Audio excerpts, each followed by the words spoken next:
सुर्खियों में।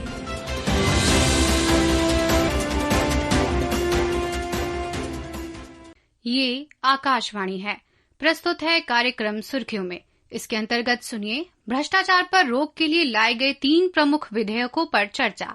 इसमें भाग ले रहे हैं राजनीतिक विश्लेषक मुकेश रंजन। कार्यक्रम का संचालन कर रही हैं अनुभा रोहतगी। केंद्रीय गृह मंत्री अमित शाह ने आज संसद में 3 बिल पेश किए, जिनके तहत प्रधानमंत्री सहित उन निर्वाचित प्रतिनिधियों को पद से हटाने का प्रावधान है जिन्हें गंभीर आपराधिक आरोपों में गिरफ्तार या हिरासत में लिया गया था। इस बिल के महत्व पर चर्चा करने के लिए मेरे साथ जुड़ गए हैं राजनीतिक विश्लेषक मुकेश रंजन। श्री रंजन, आकाशवाणी के सुर्खियों में कार्यक्रम में आपका स्वागत है। धन्यवाद।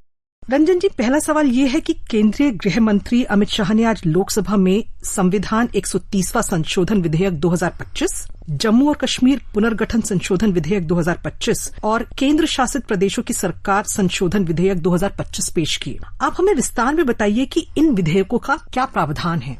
अनुभव जी, एक चीज पहले समझ लेते हैं कि ये एक ही तरह के प्रावधानों के साथ 3 अलग अलग बिल क्यों लाए गए हैं, पहले ये समझ लेते हैं।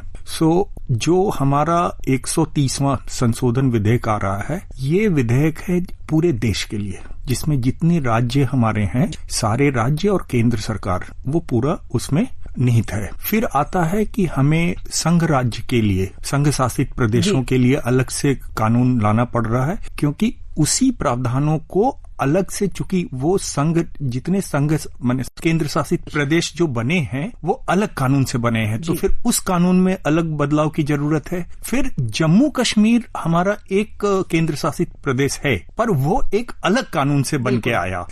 तीनों के लिए अलग अलग संशोधन विधेयक लाए गए हैं। अब इसमें जो आपने पूछा कि प्रावधान क्या क्या है, प्रावधान बहुत सिंपल और छोटे हैं। एक पैराग्राफ में पूरे प्रावधान को लिख दिया गया है, जिसमें ऑब्जेक्टिव ये है कि शुचिता लानी है, और एक कॉन्स्टिट्यूशनल मोरालिटी एक शब्द होता है कि आप अरेस्ट हो गए हैं, आप संगीन अपराध में अरेस्ट हुए हैं, तो संवैधानिक पद पे आप बैठे रहें, ये थोड़ा मतलब कॉन्स्टिट्यूशनली और मोरालिटी के बेसिस पे जो हम कहते हैं, वहां थोड़ा वो गलत सा प्रतीत होता है। तो इसमें प्रावधान बहुत सिंपल 2 प्रावधान किए गए हैं कि 30 दिन तक लगातार यदि कोई व्यक्ति अंडर अरेस्ट रहता है, व्यक्ति से हम बात कर रहे हैं मंत्रियों की जो भी मंत्री, मुख्यमंत्री या प्रधानमंत्री किसी ऐसे संगीन और मतलब सीरियस ऑफेंस के लिए गिरफ्तार होता है, और वो गिरफ्तारी या डिटेंशन, तो वो यदि 30 दिन तक लगातार हो जाए। एक तो बात सही है कि 24 घंटे के अंदर में हैबियस कॉर्पस लगता है और कोर्ट में जाना, और फिर कोर्ट उनको बेल देती है या बेल नहीं देती। बेल मिल गया तो ये प्रावधान नहीं लागू होगा, पर वो जुडिशियल कस्टडी में कन्वर्ट हो गया और वो 30 दिन तक लगातार, या पुलिस कस्टडी में भेज दिया कोर्ट ने, और 30 दिन तक लगातार 31वें दिन गवर्नर, लेफ्टिनेंट गवर्नर को रिकमेंड करना होगा मंत्रियों के केस में कि आप उनको पद से हटा दिया जाए। तो मुख्यमंत्री, प्रधानमंत्री रिकमेंड करेंगे प्रेसिडेंट को और गवर्नर और लेफ्टिनेंट गवर्नर को कि उनको उनके पद से हटा दिया जाए। ये एक तो 30 दिन की मियाद है इसमें प्रोविजन में। दूसरा है कि वो संगीन अपराध जिसमें सजा 5 और 5 साल से ज्यादा होगा, उस केस में ये जो कानून आ रहा है और ये जो संशोधन आ रहा है वो एप्लीकेबल होंगे मंत्रियों पे, मुख्यमंत्री पे और प्रधानमंत्री पे। तो अब तक संविधान के तहत केवल दोषी सांसद को पद से हटाया जा सकता था, लेकिन गिरफ्तारी के बावजूद जो मंत्री थे, चाहे केंद्रीय मंत्री हो चाहे राज्य मंत्री हो, उन्हें अपने पद पर बने रहने पर कोई रोक नहीं थी। तो फिर इन विधेयकों को पेश करने की जरूरत क्यों महसूस हुई, जिसमें न सिर्फ केंद्रीय मंत्री, मुख्यमंत्री और राज्य मंत्री हैं, बल्कि प्रधानमंत्री को भी शामिल किया गया है। इस तरह के उच्च पदस्थ निर्वाचित प्रतिनिधियों को शामिल करने का क्या कारण है, और इन विधेयकों को इस वक्त लाने की क्यों जरूरत महसूस हुई?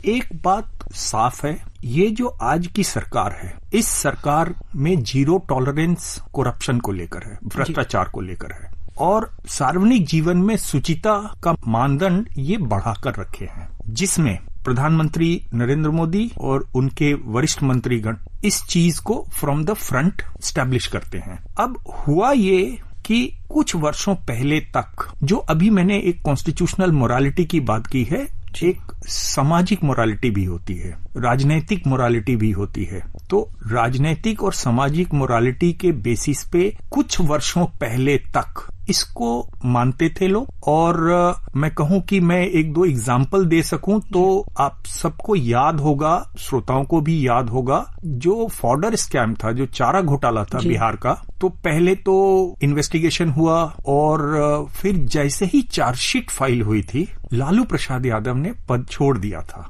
फिर बाद में क्या हुआ, उनकी पत्नी मुख्यमंत्री बन गई, वो एक अलग बात है। लेकिन अब जो कुछ तात्कालिक आज के कुछ एग्जाम्पल्स देखे जाएं तो इसमें दिल्ली के मुख्यमंत्री अरविंद केजरीवाल या तमिलनाडु के एक मंत्री बालाजी सेंथिल, तो इन्हें अरेस्ट किया गया। ये जुडिशियल कस्टडी में भी रहे और बहुत दिनों तक रहे, लेकिन इन लोगों ने पद नहीं त्यागा। तो अब ऐसी स्थिति देखें कि जो मंत्री है या मुख्यमंत्री है वो यदि जेल में है तो शासन प्रशासन का क्या होगा। एक तो वो प्रैक्टिकल चीज है कि अब क्या आप कैबिनेट की मीटिंग जेल में लेंगे, ये तो हो नहीं सकता है। तो एक तरह का क्राइसिस भी हो जाता है इससे, गवर्नेंस का। और गवर्नेंस के क्राइसिस के साथ साथ ये मुझे लग रहा है कि एक कॉन्स्टिट्यूशनल मोरालिटी या सोशल मोरालिटी, पॉलिटिकल मोरालिटी जो हम तीनों की बात कर रहे हैं, इन तीनों के यार्डस्टिक पे भी ये सही नहीं बैठता है। चूंकि ये चीजें होने लगी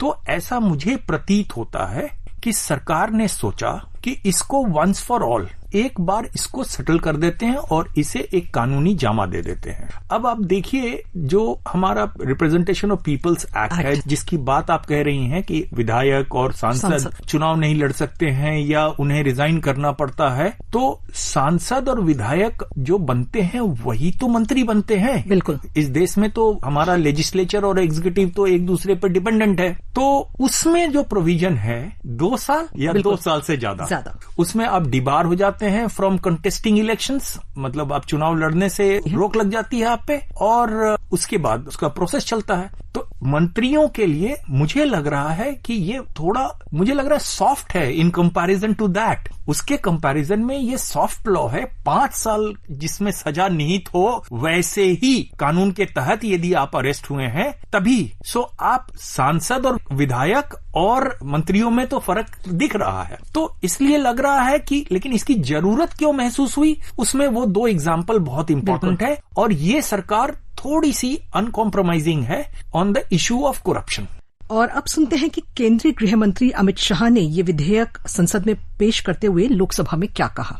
महोदय, मैं प्रस्ताव करता हूं कि भारत के संविधान का संशोधन करने वाले विधेयक को पुनर्स्थापित करने की अनुमति दी जाए। महोदय, मैं प्रस्ताव करता हूं कि जम्मू कश्मीर पुनर्गठन अधिनियम 2019 का संशोधन करने वाले विधेयक को पुनर्स्थापित करने की अनुमति दी जाए। महोदय, मैं प्रस्ताव करता हूं कि संघ राज्य क्षेत्र शासन अधिनियम 1963 का संशोधन करने वाले विधेयक को पुनर्स्थापित करने की मंजूरी दी जाए। रंजन जी, आप इन्हें सॉफ्ट लॉ कह रहे हैं कि अगर आप देखें कि जो विधायक और सांसदों को जो डिबार करने का जो एक लॉ है, जो कानून है, उसकी तुलना में ये सॉफ्ट लॉ है। पर अगर जो विधेयक का विरोध कर रहे हैं उन लोगों का ये तर्क है कि, और या वो तर्क दे सकते हैं कि इसका दुरुपयोग महत्वपूर्ण मंत्रियों, यहाँ तक कि मुख्यमंत्रियों को हिरासत में लेकर या गिरफ्तार करके हटाने के लिए किया जा सकता है। तो आपको इस विरोध में कोई दम लगता है? क्योंकि जो पक्षधर हैं इस विधेयक के, उनका ये कहना है कि ये राजनीति के अपराधीकरण को रोकने के लिए एक बड़ा सुधार है। तो आप इसे कैसे देखते हैं? जो संशोधन विधेयक आए हैं, ये अभी तुरंत तो कानून बन नहीं रहे हैं, इस पे चर्चा होगी। ये सुधार ना हो, इसके पक्ष में कोई नहीं होगा। विरोध तो आज से शुरू हो गया, हमने संसद में देखा। इसके प्रावधानों के तहत जो सुधार आ रहा है, वो सुधार का पक्षधर सब होगा यदि वो सामाजिक प्राणी है तो। लेकिन ये जो विरोध है, इस विरोध में जो मुझे एक चीज दिख रहा है वो है एक ट्रस्ट डेफिसिट। एक वर्ड होता है, एक तरह का जो माहौल है ना विपक्ष और सत्ता दल के बीच में, जो खाई बड़ी होती चली जा रही है। तो ट्रस्ट डेफिसिट ने इनके अंदर, जो विरोधी हैं उनके अंदर एक संशय डाला है, और वो संशय है कि इसको यूज करके ऑपोजिशन की सरकारों को गिराने का प्रयास किया जा सकता है। यहां तक तो ठीक है, लेकिन गृह मंत्री ने ये बात तो बहुत क्लियर कह दिया ना कि हम इसको ज्वाइंट पार्लियामेंट्री कमेटी में भेज रहे हैं। तो जब ज्वाइंट पार्लियामेंट्री कमेटी में जाएगी तो वहां थ्रेडबेयर इसका डिस्कशन होगा और इनकी त्रुटियों को ठीक करने की कोशिश होगी। और जो इसमें प्रावधान है, मान लिया जाए कि अभी ये प्रावधान ब्लैंकेट पावर दे रहा है गवर्नर को, लेफ्टिनेंट गवर्नर को और प्रेसिडेंट को, ये हो सकता है उसमें कुछ चीजें जोड़ी जाएं, कुछ घटाई जाएं, कुछ चीजें बहुत ज्यादा बोली गई तो कम हो जाएगी। इसका विरोध कर रहे हैं, उसका कारण है ट्रस्ट डेफिसिट और सेंट्रल एजेंसीज को लेकर जो एक ओपिनियन बनाकर बैठा हुआ है ऑपोजिशन, उसके कारण ये विरोध दिख रहा है मुझे। लेकिन ये विरोध के बावजूद भी बिल इंट्रोड्यूस हो गया है। जब ज्वाइंट पार्लियामेंट्री कमेटी में जाएगी वहां ऑपोजिशन के भी और विरोधी दल के भी नुमाइंदे वहां बैठेंगे और वहां डिस्कशन होगा और डिस्कशन से कुछ न कुछ अच्छा निकलेगा फिर। जी, और इससे पहले की चर्चा को आगे बढ़ाएं, जैसे कि रंजन जी ने अभी बताया कि इन विधेयकों को एक ज्वाइंट पार्लियामेंट्री कमेटी के पास भेज दिया गया है जहां पर इस पर चर्चा होगी। तो चलिए सुनते हैं कि गृह मंत्री अमित शाह ने इस पर क्या कहा। मैं इस बिल को संयुक्त समिति को सौंपने की दरखास्त करने वाला हूं। इस पर संयुक्त समिति जो राज्यसभा और लोकसभा पक्ष और विपक्ष सभी सांसदों की बनेगी, जो इस पर विचार करेगी और आपके सामने लेकर आएगी। जो ये संविधान 130वां संशोधन विधेयक है, उसके उद्देश्य और कारणों में जो विवरण दिया गया है आपसे शेयर करूंगी और अपने लिसनर्स के साथ भी शेयर करूंगी कि निर्वाचित प्रतिनिधि भारत के लोगों की आशाओं और आकांक्षाओं का प्रतिनिधित्व करते हैं। यह अपेक्षा की जाती है कि वे राजनीतिक हितों से ऊपर उठकर केवल जनहित और जन कल्याण के लिए कार्य करें। तो ये जो इसके शब्द हैं, जो इसके कारण और इसके जो उद्देश्य बताया गया है इस पर्टिकुलर विधेयक का, हम देख सकते हैं कि इस विधेयक में भारत के नागरिकों का ध्यान रखा गया है, जो जाहिर है कि चाहते हैं कि जो उनके चुने हुए जो प्रतिनिधि हैं वो चरित्रवान हो और दोष मुक्त हो। और ये भी तो इससे सुनिश्चित होगा कि आपराधिक मामलों में फंसे और जेल में रहने वाले लोग जो है वो सत्ता में ना बने रहें। तो भारत के जो हम और आप जैसे जो आम नागरिक हैं, हम जब एक किसी प्रतिनिधि को चुनते हैं और संसद में या उनको विधानसभा में भेजते हैं तो हमारी भी कुछ उनसे उम्मीदें होती हैं। और आप मानेंगे कि ये विधेयक जो है उन उम्मीदों को, उन आकांक्षाओं को भी ध्यान में रख रहा है। इसमें एक चीज बहुत क्लियर है कि ये जो संशोधन आ रहे हैं ये पब्लिक लाइफ में सुचिता के लिए है। अब आप इसको थोड़ा फ्लिप साइड करके देखेंगे, पलट कर देखिए, तो जो व्यक्ति बाहुबली है, कोई जरूरी नहीं है कि वो मंत्री बन गया तब उसको मंत्री पद से हटाया जाएगा। जो व्यक्ति ऐसे किसी संगीन अपराध में लिप्त रहा, 6 महीने जेल रहा, बेल पे बाहर आया, चुनाव लड़ गया, तो वो सांसद तो बन जाता है। जी बिल्कुल। लेकिन इस प्रावधान से उस तरह के जो राजनेता होंगे जो कि राजनीति को, मतलब जो क्रिमिनल उनका बैकग्राउंड है जी, उससे बाहर निकलकर वो राजनीति में जो स्टैब्लिश हो जाते हैं, मुझे लग रहा उस पे भी ये लगाम डालेगा। इसलिए इसकी जो ऑब्जेक्टिव्स में ठीक लिखा हुआ है कि पीपल, जो लोग हैं ना, लोगों की मजबूरी होती है। मान लीजिए तीनों तरफ के कैंडिडेट उसी कैरेक्टर के हैं तो वो क्या करेंगे? तो उस तरह के जो भी हमारे नुमाइंदे होंगे उनके चुनाव हो जाने के बाद भी वो मंत्री नहीं बन पाएंगे। यदि उनको किसी ने मंत्री बना दिया तो फिर ये प्रावधान लग जाएगा और उनको वो मंत्री पद छोड़ना पड़ेगा। आखिरी सवाल, क्या आप आज जो संसद में विधेयक पेश किए गए हैं उनको देश में कानूनी सुधारों को जारी रखने की मोदी सरकार की प्रतिबद्धता की निरंतरता के रूप में देखते हैं? हाँ जरूर, ये तो एकदम साफ दिख रहा है। जो मैंने पहले भी कहा कि मोदी सरकार सुचिता, constitutional morality, social morality and political morality से कोई कॉम्प्रोमाइज करने को तैयार नहीं है। और ये एक्सपेक्ट किया जाता है, ये उम्मीद की जाती है कि उस तरह के राजनीतिक कार्यकर्ता और राजनीतिक नुमाइंदे हैं, उन लोगों में अपने आप से होनी चाहिए थी, जो कि नहीं हुआ। क्योंकि हमने एक मंत्री और मुख्यमंत्री को देख लिया कि वो इतने पदलोलुप थे कि वो जेल जाने के बाद भी पद नहीं छोड़ रहे हैं। तो उस स्थिति में कानून लाना मजबूरी है। और वो जो अभी तक का जो सुधार की प्रक्रिया चल रही है उसमें एक और ईंट जुड़ गई आज। मुकेश जी, इस चर्चा में भाग लेने के लिए आपका बहुत बहुत धन्यवाद। धन्यवाद। अभी आप सुन रहे थे भ्रष्टाचार पर रोक के लिए लाए गए 3 प्रमुख विधेयकों पर चर्चा। इसमें भाग ले रहे थे राजनीतिक विश्लेषक मुकेश रंजन। कार्यक्रम का संचालन कर रही थी अनुभा रोहतगी। यह कार्यक्रम आकाशवाणी के समाचार सेवा प्रभाग द्वारा प्रस्तुत किया गया। इसे आप हमारे mobile app news on AIR और YouTube channel news on AIR official पर भी सुन सकते हैं। इस कार्यक्रम के संबंध में अपनी प्रतिक्रिया आप हमें ईमेल या व्हाट्सएप के माध्यम से भेज सकते हैं। ईमेल का पता है airnsdtalks@gmail.com और व्हाट्सएप नंबर है 9289094044। सुर्खियों में